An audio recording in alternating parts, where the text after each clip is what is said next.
Менің аты жөнім Ибрагим Малика Берікболқызы, Маңғыстау облысы Түпқараған ауданы Сайын Шапағатов ауылы Ғұбайдолла Айдаров атындағы нөмір 1 мектеп лицейінің оқушысымын.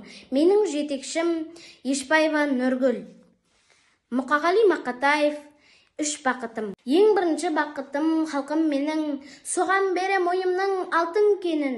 Ол бар болса, мен бармын, қор болмаймын, қымбатырақ алтыннан нарқым менің. Ал екінші бақытым тілім менің, тас жүректі тіліммен тілім дедім. Кейде дүниеден түңілсем де, қасиетті тілімнен түңілмедім. Бақытым бар үшінші отан деген, Құдай деген кім десе отан дерем. Оты сөнген жалғанда жан барсың ба, ойланбай-ақ келдағы отал менен. Түтін түтет, өсөрбі көгере бер, немерелер көбейсін шөберелер. Жадыңдаста жақсылық күтпегейсің, от емес, оқ сұрасаң менен егер. 3 бірдей бақытым бар алақанда, мені мұндай бақытты жаратар ма? 3 күн нұры төгеді аспанымнан, Атырау Алтай арқа Алатауға.